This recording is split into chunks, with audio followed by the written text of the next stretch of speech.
Good morning, everyone. This is the Vermont House Committee on Commerce and Economic Development. It is Wednesday, May 15th, 2025 at 9:02 in the morning. So we are here to take another look at H512, the regulation of the event ticketing market.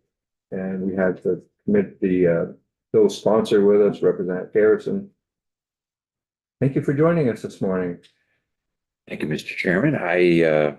For the record, I am Representative Jim Harrison from the town of Chittenden, and I'm here to give you kind of a quick summary of the reasons behind the introduction of H512. As you know, the H512 is a short form bill. It is introduced, it came to us as a request after the bill deadline, in the interest of at least bringing the issue up of what's going on in the marketplace for events. This specifically was at the request of the Paramount Theater in Rutland. My understanding is other venues around the state, whether it's the Flynn or other places in your communities, have some of the same issues. So their lifeblood is events that they have and they book. And some of the concern that they have seen are resellers selling tickets that they may or may not own because they're not really regulated here in Vermont. And sometimes at an outrageous price, and then it reflects bad on the venue itself when those tickets fail to materialize or they're sold at an outrageous price. For example, tomorrow night in Rutland at the Paramount, Judy Collins is doing a show. So I quickly typed in on the internet last night, Paramount Theater Rutland, and one of the sites that came up was ticketsales.com/Paramount Theater. To a lot of people that would look like, well, that's Paramount Theater Rutland. So that's it. Go on. Tickets were selling for as high as $163.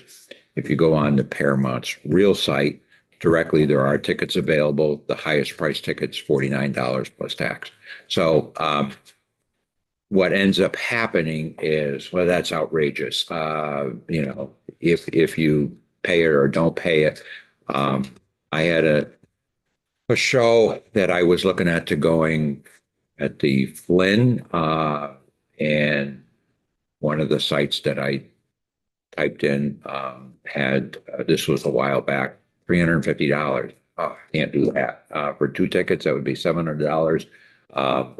That's not me. So, and my first thought is, well, the Flynn's just being outrageous, but it wasn't the Flynn. It was a reseller trying to coerce the public. So my understanding is, there's a couple issues. So if it is a reseller and they don't actually have the tickets in hand and hope to get them afterwards, there's always a risk that the consumer ends up holding the bag and getting defrauded, in which case the venue looks bad because somehow it's their fault, even if it isn't. And there is no way, if there is some issue with the ticket, for the venue to actually find the seat and whatnot if the tickets are lost, risk tickets, and a patron shows up. So and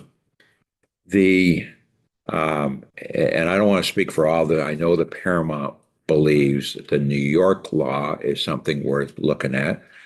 So when we were doing the request for the short form bill, I talked to Cameron and Ledge Counsel, and he looked at the New York law and did sort of a quick summary. Whether this is exactly what's needed, my purpose, understanding we're late in the session, is to put it out before you. There are a number of people that would love to share their experiences in the venue market. And hopefully it's something that gets your attention and is something you would consider for looking into next year. And certainly I'll be happy to do whatever I can to help facilitate some of that. So I apologize because of the morning, the lateness. There is no nuts and bolts on the bill itself, but more of a statement of purpose. But the New York model, and I'm sure there are others, that might be something worth at least consideration to taking some pieces that would be helpful. So that's really the impetus for doing it. And, the venues we have around the state are precious to all of us. That is, there are so many opportunities for either concerts, plays, others, and to do something that, or to find them being hurt through no fault of their own, makes it harder going forward in the future. So, happy to answer, or try to answer, maybe I should say, any questions you might have. But I do want to thank you for inviting me in. As I was saying beforehand, this is my first visit to House Commerce. Thank you. Ever? Yeah, well, no. Previous. This session. Previous role before you. Right. Yeah, well, I did that too. Yeah. Yeah, but I haven't been here this session with the new committee makeup, so thank you for entertaining me. And Oh, it's your entertainment that we were. yeah, well, I guess sort of get stuck downstairs. They don't let me out very often, probably for good reason, but all good. A number of years ago, we did some work on these issues. But I think it was as the internet was emerging and the issues were happening. I think it's time for us to take another look and see what more we need to do. The people that may be harmed, they're assuming using credit cards. Probably, So yeah, if it's probably online. being made whole, and I'm wondering. I don't know. Yeah, So we may, there's lobbyists here that represent Visa, MasterCard and others. Sure. So that we can maybe get some numbers from them as well. Also from the banks, if people are using debit cards, see what it's their experience. protection. I think from the venue standpoint, as I understand it, there's a couple of things which may not show up directly as harm, but when you see $350 you're immediately turned off, and you say, "Oh, I'm not going to shows there because they're just way too expensive," so that's harm. It's hard to measure. And, we do have, and I don't know all the ins and outs of our consumer protection law, but it may be very, very difficult for the Attorney General's office to actually, bring charges against some online remote reseller.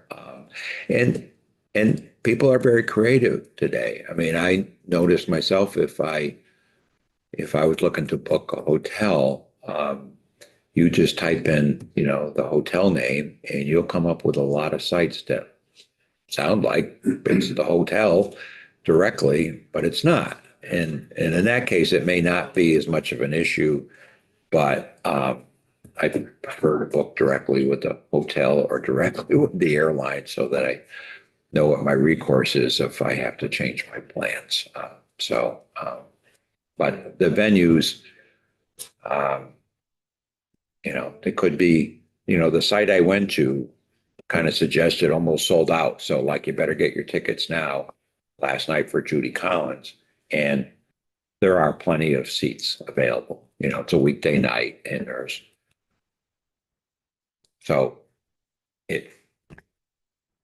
it looks bad for the venue, and it should. So. I just have a quick question. So I was just doing a little search and I've had also similar experiences of trying to buy tickets and being sent to like a number of different sites even after buying it from a legitimate site. Sure. So I was wondering, I think they all kind of stuck this under fan to fan sales. Yeah.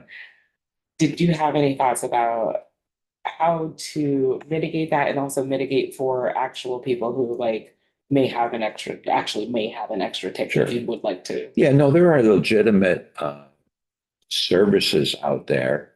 I mean, if you buy tickets for a Red Sox game and something happens and you can't attend, in fact, the Red Sox, I think, have a authorized reseller. That's not them, but they've endorsed it and manage it, and there may be a little premium for it, but you know what you're getting and you feel confidence. But there are a number of them, and I think, again, I don't know all the details. I think New York required some licensing to manage it, and obviously with that, this is Jim, the small government are talking about more government here, but but a license gives the state some control, because if you're not licensed and you operate, then that's a different issue. So there would be some potential. All I'm suggesting is it should be looked at as a way to perhaps manage that process, or at least have some say or some control. John, do you have a question? Yeah, thanks very much. And I think there is an element of misrepresentation involved here. And you were talking about, well, this can be hard for the AG to show harm or whatever, but when it pops up, like you said, and I've seen those things too, blah, blah, blah, / Paramount or whatever. Might be hard. You can define, in a number of places in the consumer protection statutes, under the rubric of you can't misrepresent consumers, you get into specific instance and you define, if you do such and such, that is actionable misrepresentation. So, I think there's some real avenues for looking at. Yeah, and there may be some existing laws that need to be more enforcement on, but there may be some creative ways that some other states have addressed this that could help without burdening our AG's office. That would be. You could always, include private action or something. Well, if it's in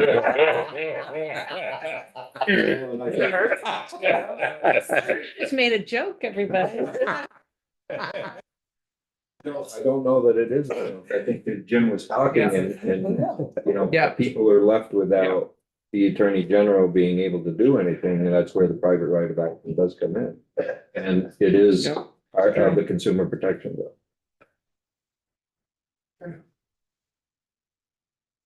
Mark this down. I was there the day that Representative Olson. It's recorded. Go back and look We're gonna at make it a little over and meme. over. Viral on the internet. Questions for Jim?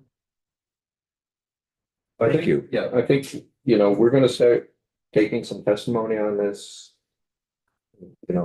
Last few weeks when we have time. Okay. I think I want to start working on it to get it teed up for next year. Would it be helpful at all? I mean, the event venues have a network that they all talk to one another. I'm happy to talk to the director of the Paramount and ask them to, and they could. Yeah, Communicate. do they have an association? No. I wonder, but yeah, if you could. I mean, there's certainly an informal association. I don't think there's an official, although I love associations, so maybe. Yeah, that would be great if you could. Okay. Have them touch base with Anna Grace and. Yeah. Love to hear from them and get some. Yeah, I think we'll start taking some That would be great. Very much appreciated. Hopefully we're not here too much longer. Okay. I know. Thank you. Thank you. Thanks, Jim. Uh, that's it for this morning. So tomorrow we are going to DW. The Nolado. DW. So we should leave here about 9 o'clock. Not everybody needs to take a car. I know you're gonna meet us there. I'll meet you. On your way. Yeah. Real close. It's real close. For the rest of us, you're gonna drive direct or you, I'll be staying here, so I can go Okay. from here. so who wants to drive? We probably are gonna need to take 3 cars, I would imagine. Happy to drive or ride with someone either way. I'm out on an island, so. Happy to drive, but I'll ride some. I'm happy to drive or ride. I would be a rider and not a driver of others, unfortunately. We can organize that. I'll even clean out my back seat. That's the issue. Okay, very good. So here, like, try to be here a little before 9, if we can, we'll meet here and then we'll head out. You had a note around footwear. There was something in the safety stuff. Closed-toed shoes, What's that? closed-toed shoes. Closed-toed. And closed heel And shoes. closed heels. Okay. So real So- shoes. Wear shoes. Not sandals. Sandals, no high heels. No shorts. And if you're No gonna wear shorts. shorts, if No you're gonna wear shorts. shorts, shave your legs. No shorts. Yeah, long pants, no skirts. Okay. So can I meet you guys all down there, or do you want me to come here? Up to you. I can come here. And I can certainly give someone a ride, or I could just go down there from my place. Well, I think we only need 3 cars, so we'll figure that out.